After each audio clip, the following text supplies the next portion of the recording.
아는 기자, 국방부 출입하는 곽정아 기자 나왔습니다. 곽 기자, 지금 이 북한 무인기는 이 시각은 지금 어디에 있는 거예요? 네, 방금 나온 소식입니다. 군 관계자에 따르면 총 5대의 무인기가 내려온 것으로 알려졌는데요. 이 중 한 대가 북한으로 다시 넘어갔습니다.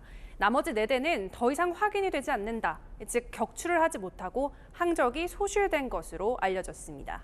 그러니까 북한 무인기가 내려왔다가 네. 다시 넘어갈 동안 격추를 못 시킨 거예요, 그죠? 맞습니다. 심지어 경기 북부 지역까지, 서울 북부 지역까지 내려와서 무인기가 정찰 활동을 한 걸로 파악이 되는데요. 서울 지역으로 남한 무인기 한 대가 있었고요. 나머지 4대는 강화도 지역에서 보조 활동을 한 것으로 전해졌습니다. 우리 군은 해당 무인기를 탐지한 뒤 레이더에 잡힌 방향을 향해서 100여 발을 쐈는데 이 역시 무인기를 잡지 못한 것으로 보입니다. 언뜻 이해가 안 가는 게 뭐 잠깐 내려왔다가 올라간 게 아니라 아침에 내려왔다가 종일 머물다가 올라갔는데 그렇죠. 그렇게 오래 있었는데도 발견도 했는데도 그걸 격추를 못 합니까? 이게 상당히 작아요. 군 관계자에 따르면 2m 상당의 작은 무인기라고 합니다. 무인기 탐지와 격추가 말처럼 쉬운 건 아니라는 게 군 관계자들의 설명입니다. 워낙 크기가 작고 또 이게 하늘색으로 위장이 돼 있어서 조금만 하늘 위로 올라가도 식별이 어렵다고 합니다. 엔진 소리로 확인하는 방법이 있는데 소리도 잘 안 들리고요. 그러니까 레이더는 지상에 있는데요. 무인기를 잡기 위해서 출격한 항공전력은 올라가서 육안으로 실제로 확인을 해야 하는 상황입니다. 그럼에도 불구하고 버젓이 한국 영공위를 몇 시간이나 날아다니는 무인기를 잡지도 격추하지도 못했다는 건 우리 영공에 대한 방어 능력에 큰 의문이 드는 상황입니다. 군한테 좀 물어봤죠. 그러니까 네. 격추를 하려고 공중에서 이 100발을 쏜 그게 전부입니까? 어떻습니까? 군 관계자가 이야기한 가장 큰 문제는요. 무인기가 계속 민가 쪽 위로 날았다는 겁니다. 또 우리 헬기용 기관 쪽으로 무인기를 민가 위에서 격추를 했다가 이게 민가에 떨어지면 큰 피해를 입을 수도 있습니다. 그래서 작전이 제한됐다 이렇게 설명을 하고 있습니다. 합참은 북한의 무인기 도발에 상응해서 북한으로 우리 무인기를 보냈습니다. 군사 분계선 근접 지역과 이북 지역으로 정찰 자산을 투입을 한 건데요. 북한 무인기의 우리 영공 침범 행위에 상응한 조치, 강대강 조치를 취한 겁니다. 이 합참은 우리 무인기들이 적 주요 군사시설을 촬영을 하는 등 정찰 및 작전 활동을 실시했다고 밝혔습니다.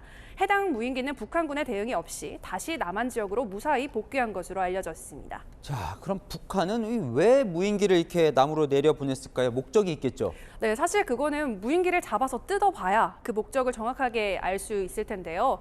일단 무인기는 정찰 목적이 제일 1순위입니다. 2014년에 파주와 백령도, 삼척 등지에서 추락한 채로 발견됐던 무인기는 청와대 일대를 찍고 돌아가던 중이었습니다.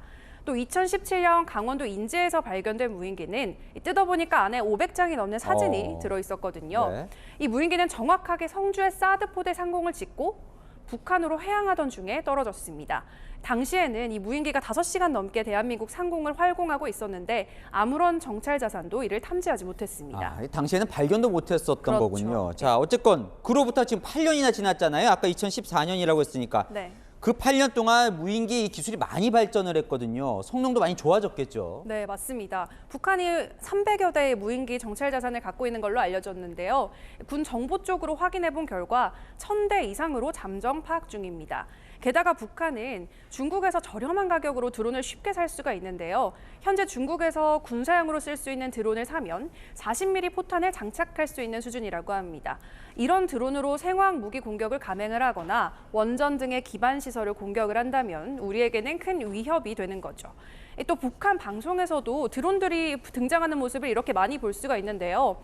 열병식에서 화려하게 하늘을 수놓기도 하고 드론으로 미사일 쏘는 장면을 촬영하는가 하면 중국제 드론 모양과 유사하게 3D 영상을 만들어서 이렇게 우리가 잘하고 있다 홍보용으로 쓰기도 합니다.